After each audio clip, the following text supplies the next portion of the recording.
नमस्कार। अगर आपके पास क्रेडिट कार्ड है और लोन नहीं मिल रहा है आपको बैंक से और आपको एक मोटा रकम यानी अभी इसी वक्त आपको कुछ ज़्यादा पैसे की ज़रूरत है तो आसानी से आप अपना क्रेडिट कार्ड से कुछ लाख रुपए तक ले सकते हो।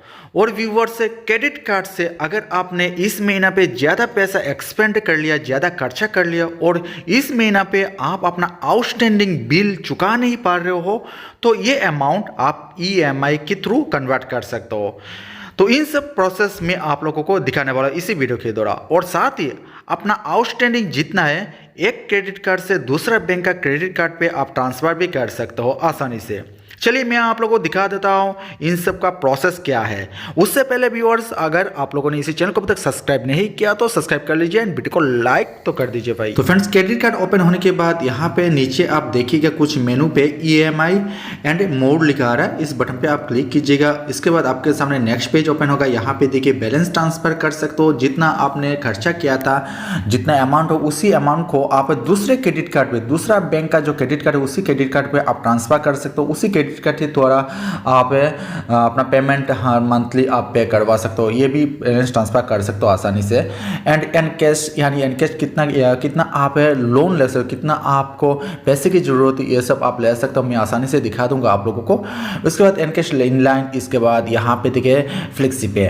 तो चलिए बैलेंस ट्रांसफर किस तरह कर सकते हो मैं आप लोगों को इसका प्रोसेस में दिखा देता हूँ। आप मैक्सिमम 44,171 तक आप बैलेंस ट्रांसफर कर सकते दूसरे क्रेडिट कार्ड पे। जैसे कि यहाँ पे दिखा रहा है एक क्रेडिट कार्ड से दूसरे क्रेडिट कार्ड पे जितना आपका अमाउंट हुआ था, जितना आउटस्टैंडिंग था, उसी आउटस्टैंडिंग को आप दूसरे क्रेडिट कार्ड में ट्रांसफर कर सकते हो। उसी दूसरा नंबर यानी सेकंड नंबर क्रेडिट कार्ड से आप अपना पेमेंट आप पे कर सकते हो। ओके, यहाँ से आप अमाउंट कम भी कर सकते हो एंड ज़्यादा भी कर सकते हो। यहाँ पे कुछ इस तरह सा अब मैं दिखा देता हूँ। यहाँ पे इस तरह आप बैलेंस कम भी कर सकते हो, ज़्यादा भी कर सकते हो। मिनिमम 5,000 आपका करना ही पड़ेगा।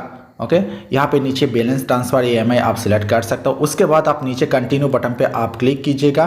कंटिन्यू बटन पे क्लिक करने के बाद यहाँ पे नेक्स्ट पेज ओपन होगा। यहाँ पे आपको दिखाई दे रहा है ये 3 मंथ यहाँ पे आपको दिया जा रहा है ट्यूनर। प्रोसेसिंग फी आपको 419 रुपीज़ काटा जाएगा। इंटरेस्ट रेट यहाँ पे 0.83% इंटरेस्ट है। एंड 6 महीने का ट्यूनर अगर आपको चाहिए तो यहाँ पे प्रोसेसिंग फी सेम रहेगा एंड इंटरेस्ट 1.2% आपको लगेगा। एंड अदर बैंक का जो क्रेडिट कार्ड है उसी क्रेडिट कार्ड का नंबर यहाँ पे देना पड़ेगा, क्रेडिट कार्ड नंबर। उसके बाद name of the issue bank यानी कौन सा बैंक का इशू किया गया है वही क्रेडिट कार्ड, उसका बैंक का नेम यहाँ पे लिखना पड़ेगा। उसके बाद कंटिन्यू बटन पे आपको क्लिक करना पड़ेगा। इसके बाद अपना जो बैंक यानी एसबीआई क्रेडिट कार्ड का जो रजिस्टर मोबाइल नंबर, उसी मोबाइल नंबर पे ओटीपी सेंड होगा, वही ओटीपी आप यहाँ पे दीजिएगा। उसके बाद आपका पेमेंट सक्सेसफुल हो जाएगा यानी ट्रांसफर सक्सेसफुल हो जाएगा। चलिए मैं एनकैश दिखा देता हूँ। एनकैश किस तरह कर सकते हो यानी लोन किस तरह ले सकते हो, आप मोटा रकम आप लोन ले सकते हो। इसके लिए आपको एनकैश बटन पे क्लिक करना पड़ेगा। इसके बाद आपको दिखाई दे रहा है यहाँ पे select an amount 2 lakh, up to यहाँ पे 2 लाख दिया जा रहा है।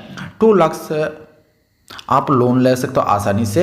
यहाँ पे देखिए अगर आपको कुछ पेमेंट की यानी कुछ पैसे की जरूरत हो रहा है, बैंक आपको लोन नहीं दे रहा है, ऑलरेडी आप एक लोन ले चुके हो, फिर भी आप दोबारा एक लोन चाहिए तो आपको बैंक नहीं दे रहा है तो आप क्रेडिट कार्ड से आप आसानी से लोन ले सकते हो। यहाँ पे जितना अमाउंट आप भरना चाहते हो भर सकते हो। जैसे कि मिनिमम आपको 25,000 आपको लेना ही पड़ेगा। जैसे कि यहाँ पे आपको सिलेक्ट करना पड़ेगा।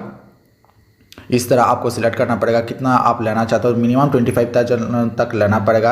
अगर आप 25,000 तक लेंगे तो यहाँ पे नीचे आप कंटिन्यू बटन पे क्लिक कीजिएगा। इसके बाद आपका जो बैंक अकाउंट है, सेविंग अकाउंट, उसी अकाउंट पे ट्रांसफ़र हो जाएगा इतना अमाउंट।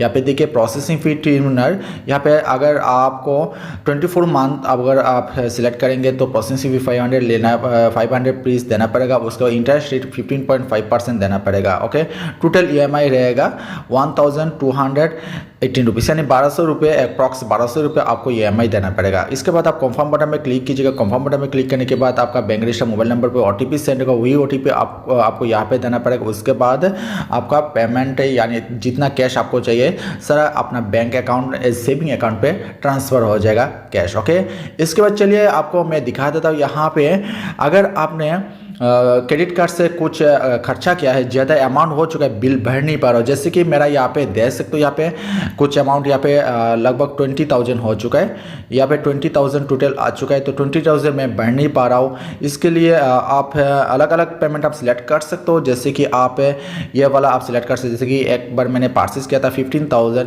ये पेमेंट आप EMI थ्रू आप भरना चाहते हो, यहाँ से आप कम भी कर सकते हो। 15,000 दिखा रहा आप 10,000 भी EMI भर सकते हो।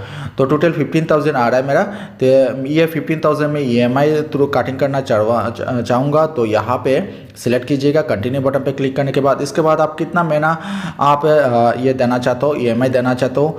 अगर यहाँ पे नीचे देखिए 3 मंथ अगर है तो 3 मंथ के अंदर आप सिलेक्ट करेंगे तो यहाँ पे आपको प्रोसेसिंग फ़ी 158 रुपीज़ देना पड़ेगा। इंटरेस्ट रेट 11% रहेगा। और यहाँ पे देखिए EMI हर महीना EMI रहेगा 5,386, यानी कुल मिला के मुझे 15,856 मेरा परचेस अमाउंट था, आउटस्टैंडिंग था।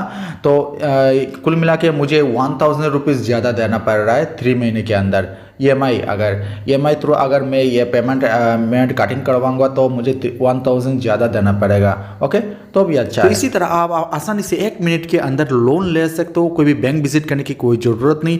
एंड अपना जो इतना आउटस्टैंडिंग है सब कुछ आप EMI के थ्रू कन्वर्ट करवा सकते हो इजीली। ओके, इसके रिगार्डिंग और कुछ इन्फॉर्मेशन चाहिए तो नीचे कमेंट बॉक्स आप लोग मैसेज कीजिए, वीडियो को लाइक एंड शेयर कीजिए, चैनल को आप लोग जरूर सब्सक्राइब कर लेना फ्रेंड्स। Okay, thank you.